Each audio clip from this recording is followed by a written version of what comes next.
বাবু, তুমি বাংলাদেশে জন্মেছো। তুমি কি জানো মাথাপিছু ঋণ হিসাবে তোমার উপর 1 লাখ টাকার ঋণ আছে? ডাক্তার কোথায়? কেন, কি হয়েছে? আমাকে ফেরত পাঠাও, আমি এখানে থাকতে চাই না। বাবু, জন্মেই কিসের এত টেনশন? কেন জানেন না, এদেশে জন্মানোর চাইতে জন্ম নিবন্ধন করা বেশি কঠিন। বাবু, তুমি তোপসই জন্ম নিলে, এখন তুমি কি করছো? আমি তো হাগু আর হিসু দুটোই করেছি, পারলে আমার ডায়াপারটা পাল্টে দাও। বাবু, এই বয়সে লুঙ্গি পরছো কেন? ডায়াপার পরলে পাছায় গরম লাগে, আর লুঙ্গি পরলে নিচ দিয়ে ঠান্ডা হাওয়ায় আরাম লাগে। সোনার চামচ মুখে নিয়ে জন্মায় শুনেছি, কিন্তু স্বর্ণের চেইন গলায় নিয়ে জন্মালে কিভাবে? কারণ আমি বড় লোক, আমার বাপে সফল বউ ব্যবসায়ী। বাবু, তুমি এই বয়সে কাজ করছো কেন?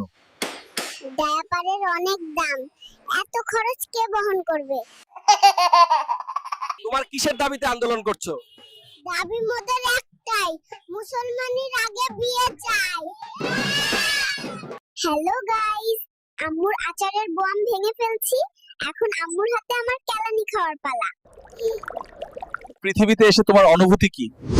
আমার কোনো অনুভূতি নেই, আছে শুধু নুনুভূতি। হিসু ধরে খালি। বাবু, বড় হয়ে কি হতে চাও? প্রথমে বিয়ে করব, তারপর টিকটকে অ্যাকাউন্ট খুলে বউ ব্যবসায়ী হব, থুকু কাপল ভিডিও বানাবো।